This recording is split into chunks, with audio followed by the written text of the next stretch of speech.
So, ito naman ang human space, guys. Nagsimula noong 1950s to 2010s. And ikita natin dito yung mga heroes.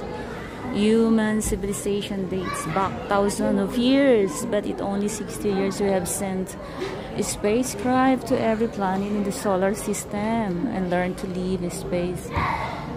Is now planning to set up base in Mars will happen in the next century. Ayan, kilala natin to. May unang panahon in 1957 si Laika, yung aso na pinadala sa space. Diba? 1957. Laika, first dog in space. Look at that. So, nagsimula yan ng 1957 to 1958. At ng 1960 naman, 61, ito, si Yuri Gagarin, ang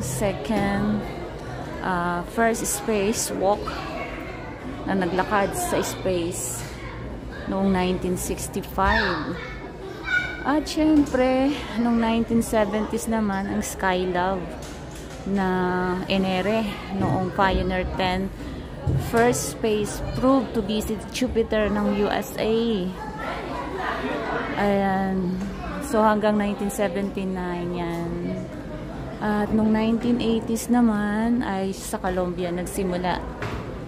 Mula ng 1981, 1986 hanggang 1989. Voyage 2, first spacecraft to capture the image of Uranus from Colombia. At syempre, yung Hubble Space Telescope naman ay noong 1990 to 1999. So, syempre, Mars Pathfinder, an American robotic spacecraft, arrived in Mars and transmitted pictures back.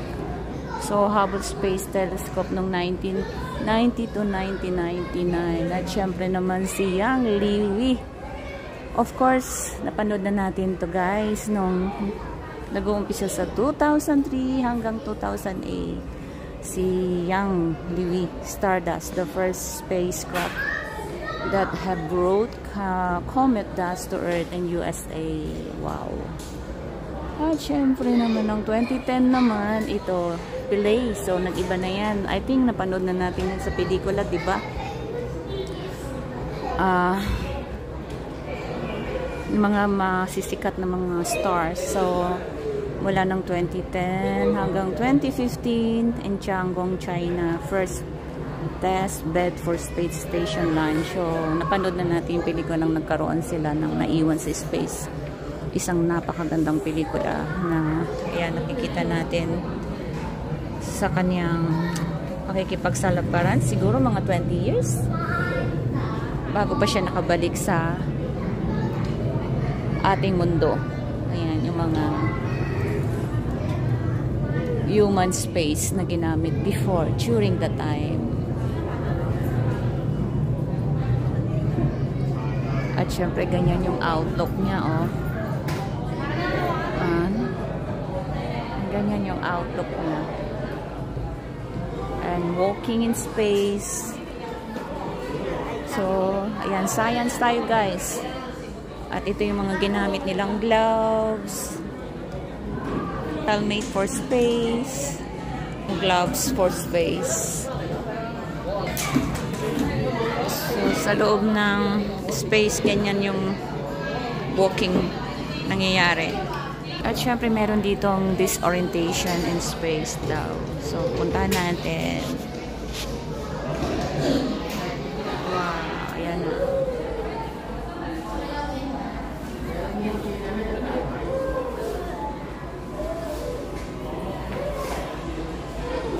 Sa loob ng space, syempre, nandiyan yung space food. Ayan, space food. Open to enjoy your meal. So, ayan. 1960 sa Apollo astronaut could eat with a spoon. Siyempre, kasi lilipa rin yan kapag nasa loob ng space. So, have to do, yan.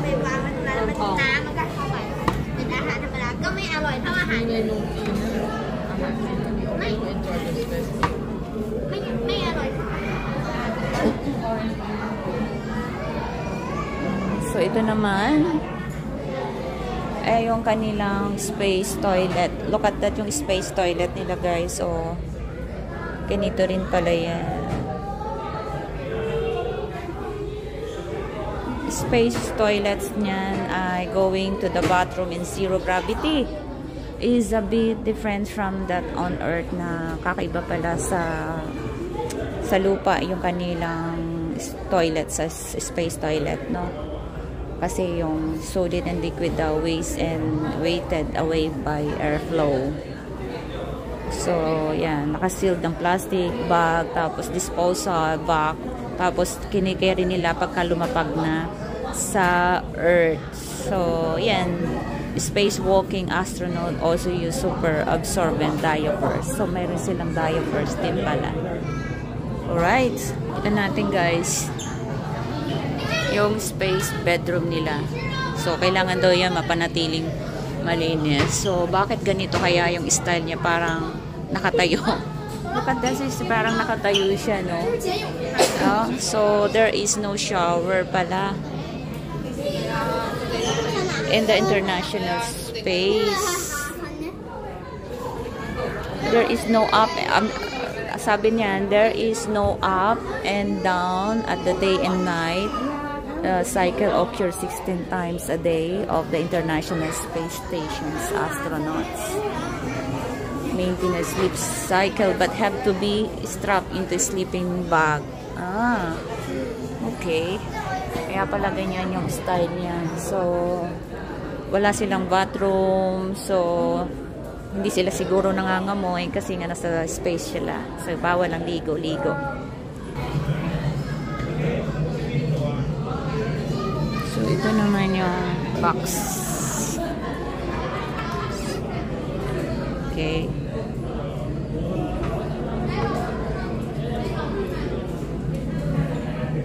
Earth observation from space.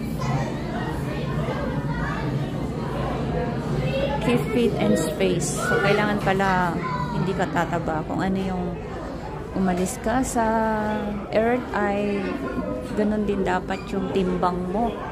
So, kailangan nilang mag-exercise similar to weightlifting. Yun. Talaga pala nag-exercise din sila para hindi siya lumaki. Ayan. So, kailangan maano yung muscles nila, tapos yung bone nila.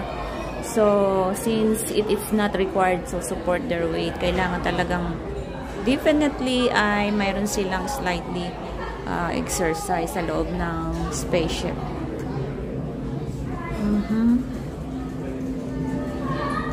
So, ngayon na siya, of course, nandito tayo sa science and space, diba?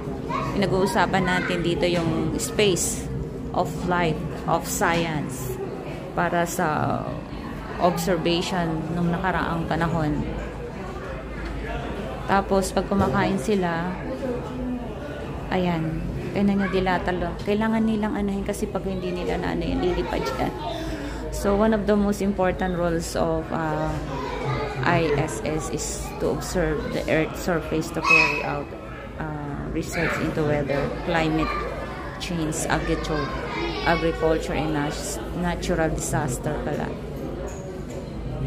So, bago sila umrangkada sa kailangan nilang pag-aralan sa loob ng spacecraft kung ano yung gagawin nila kapag actual nandun na sila talaga.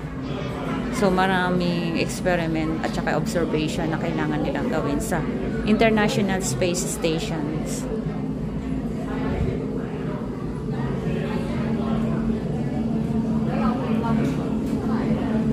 So, ito naman is electrical environments and consumables manager.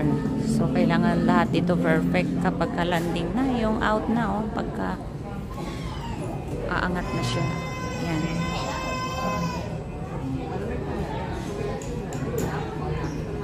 Yan, kapag umaangat na, kailangan everything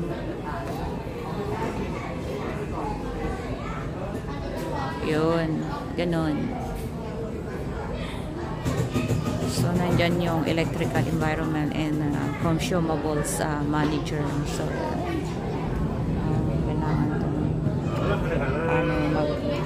tumatakbo parang nasa airplane satellite.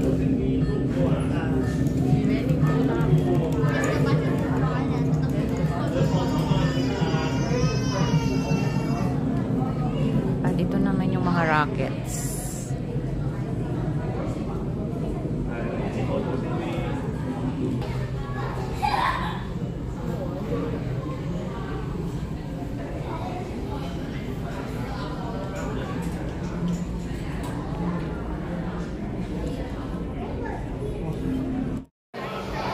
Land of the Moon.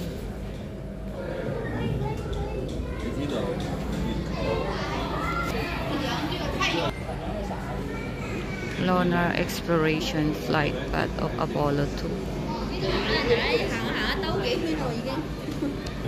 Living on alien planets. Human arcs, sleepers, past travel beam. Dito yung Mars rover. Ganito pa lang yung itsura ng Mars rover. Ito na yung spaceship na sinakyan. Ayan o. Lift off. Countdown.